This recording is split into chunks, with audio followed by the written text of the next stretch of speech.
In Western Jin, pride was often worth more than life itself, and two men proved it by competing in ways so extravagant even the emperor could barely keep up. The rivalry that shocked the capital of Luoyang began with two very different men. The first was Wang Kai. He was the maternal uncle of Emperor Wu of Jin, a member of the imperial family. Wealth flowed to him almost automatically, through gifts, through land, through imperial favor. For Wang Kai, luxury was not a goal. It was simply the world he lived in. The other man was Shi Chong. Shi Chong came from a powerful military family, but his fortune did not come from birth alone. While serving as governor in the south, he accumulated enormous wealth through aggressive taxation, confiscations, and dealings with merchants traveling through his territory. By the time he settled in Luoyang, many believed he was the richest private man in the empire. One man had imperial privilege, the other had unstoppable wealth.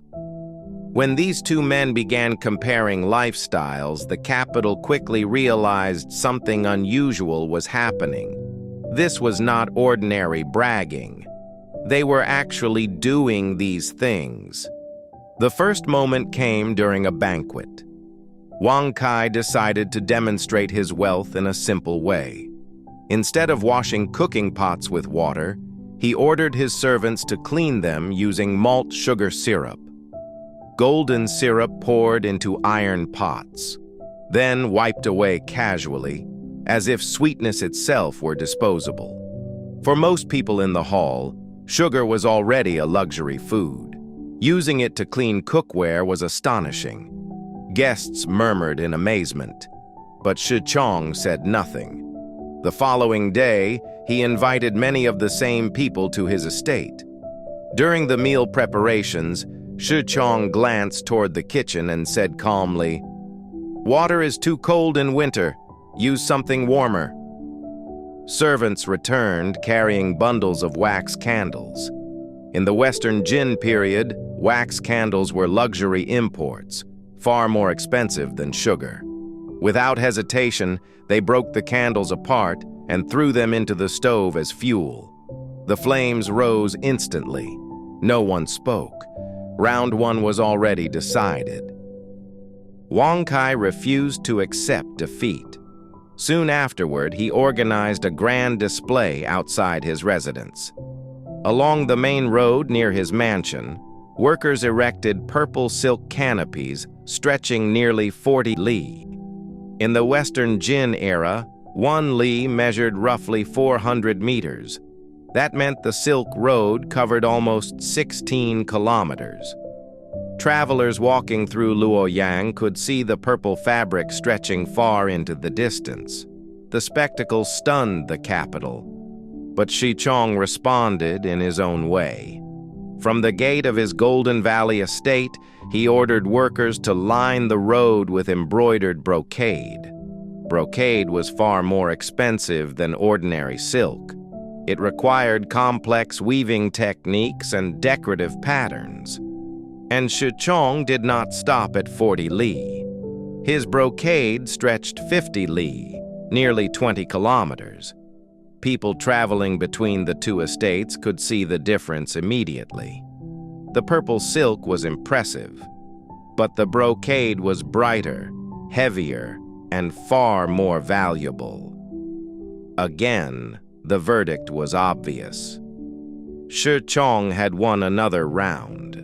The competition escalated again. Wang Kai decided to renovate his residence. He had the walls coated with red mineral pigment, a rare material known for its brilliant color. Under sunlight, the walls glowed like polished stone. Visitors praised the craftsmanship, but Shi Chong chose a different approach. Instead of minerals, he purchased large quantities of Sichuan peppercorn, an imported spice, extremely expensive. The peppercorn was ground into powder and mixed directly into the plaster. When the work was finished, the entire courtyard carried a warm, aromatic fragrance. Guests noticed it immediately. The walls did not simply look rich, they smelled rich. Compared to that, Wang Kai's colored walls suddenly felt ordinary. Round 3 belonged to Shi Chong. By now, Wang Kai knew he needed something extraordinary. He revealed a treasure given to him personally by the emperor. A coral tree, 2 feet tall. Its red branches spread outward like frozen flames. Coral of that size was extremely rare, normally found only in imperial collections. Wang Kai presented it proudly. "No one," he said, "owns anything finer than this." Shi Chong walked forward. He looked at the coral for a moment, then calmly picked up a metal ruyi scepter. Without warning, he struck the coral. The branches shattered. The hall fell silent. Wang Kai stared in disbelief. "That was an imperial gift!" Shi Chong waved his hand. "If one coral tree troubles you," he said, "take another." Servants entered carrying 6 or 7 coral trees, each one larger than the emperor's gift. Behind them came even more, smaller coral pieces lined up in rows. Some were 3 feet tall, some even taller. The scale of Shi Chong's wealth was impossible to ignore. This time, Wang Kai had no answer.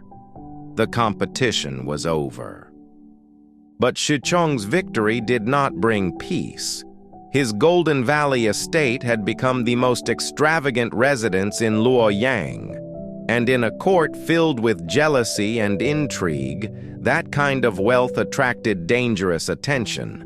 One powerful official in particular took interest: Sun Xiu, a close ally of Prince Zhao.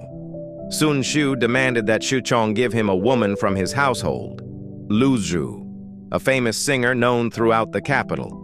Shi Chong refused.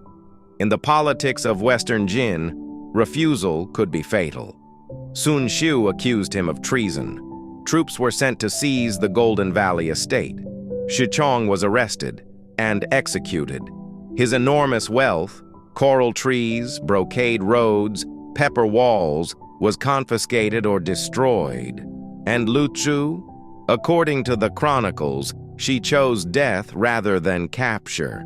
She leapt from a tower as the estate fell. Wang Kai survived.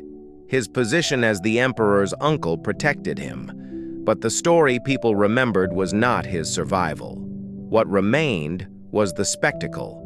2 men competing not in politics, not in war, but in the destruction of wealth. Silk roads, pepper walls, coral forests, all of it displayed, consumed, and discarded in the pursuit of pride. And in the end, the story of Shi Chong and Wang Kai became something more than a rivalry. It became a symbol of an empire that had grown so wealthy and so careless that extravagance itself had become entertainment. And when that happens, history rarely waits long before sending a reckoning.